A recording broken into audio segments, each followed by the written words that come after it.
Hello বন্ধুরা, আমার YouTube চ্যানেলে সবাইকে স্বাগত। আজকে আপনাদের সবারই রিকোয়েস্টে আমি একটা নিরামিষ সবজির রেসিপি আপনাদের সাথে শেয়ার করব। অনেকেই বলে আমি শুধু আমিষই দেখাই, নিরামিষ দেখাই না, তাই আপনাদের জন্য নিরামিষ সবজি রেসিপি আজকে দেখাচ্ছি। তো প্রথমেই পটল, দেখেন পটল আলুগুলো আমরা ভাজবো। আর আপনারা অনেকেই বলেন যে আমি ঠিক নিরামিষ সবই আমিষ দেখাই, তার জন্য নিরামিষই এনেছি একটা। প্রথমে লাগছে বাঁধাকপি, ফুলকপি, গাজর, এগুলো হালকা ভাপিয়ে নিয়েছি আগের থেকে। আমি হালকা জলে ভাপিয়ে নিয়েছি, পুরো সেদ্ধ করিনি। তারপর সামান্য তেল দিয়ে ওর মধ্যে 5 ফোড়ন দেব, তেজপাতা, শুকনো লঙ্কা ফোড়ন দেব, দিয়ে ভালো করে একটু ভেজে নেব।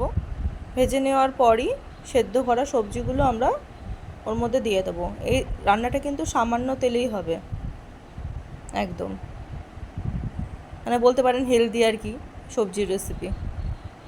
তারপরে স্বাদমতো লবণ, স্বাদমতো হলুদ। আর পটল আলুগুলো কিন্তু আমি আলাদা ভেজেছি, কারণ ওগুলো ভালো করে না ভাজলে হবে না। ভেজে আমি এর মধ্যে অ্যাড করে দিয়েছি এই সবজিগুলোর মধ্যে। রান্না করছি কিন্তু অল্প তেলেই ওই সবজিটা। তো এইগুলো দেওয়ার পর, আলু পটলগুলো দেওয়ার পর ভালো করে মিশিয়ে নেব সবজির সাথে।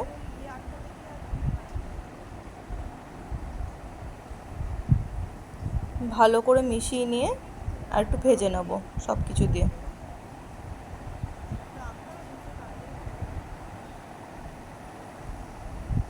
এর মধ্যে হালকা হালকা তেল অ্যাড করেছি, কারণ লেগে যাচ্ছিল সবজিগুলো, তাই জন্য হালকা তেল ওর মধ্যে থেকে এখানে অ্যাড করে দিয়েছি সামান্য। দিয়ে ভালো করে মিশিয়ে নিয়েছি সবজিগুলো। আর লো হিটে করবেন, হাই হিটে করলে কিন্তু সবজিগুলো লেগে যাবে, যেহেতু তেল কম দেওয়া আছে। তারপর একটা গুঁড়ো মশলা আমরা তৈরি করব, ভাজা মশলা বলতে পারেন, ভাজা মশলা। তার জন্য লাগছে লবঙ্গ, সামান্য ধনে, দুটো এলাচ আর একটা দারচিনি নেব। এটাকে আমি ডাস্ট করে নেবো, হালকা খোলায় ভেজে লবঙ্গ দিয়ে এগুলো দিয়ে হালকা খোলায় ভেজে ডাস্ট করে নেবো। তারপরে এর মধ্যে তরকারির মধ্যে কি আদা দেবো, আদা থেতো করা আদা দিয়ে আদাটা ভালো করে এর মধ্যে দিয়ে কষিয়ে নেবো জিনিসটাকে।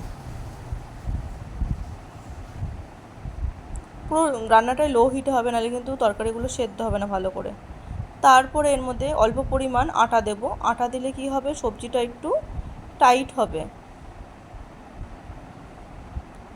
না হলে সবজিটা ছাড়ো ছাড়ো হয়ে যাবে, আর আটাটা দিলে টাইট হবে। তারপরে ভাজা মশলা অ্যাড করে ওর মধ্যে স্বাদ মতো চিনি দিয়ে দেবো, তাহলেই কিন্তু আমাদের রেডি সামান্য তেলে অল্প মশলায় নিরামিষ সবজি রেসিপি। আপনাদের তাহলে আর কোনো অভিযোগ থাকবে না যে আমি নিরামিষ রেসিপি দিই না।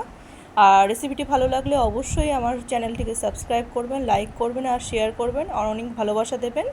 তাহলে আজকের মতো আসছি, টাটা।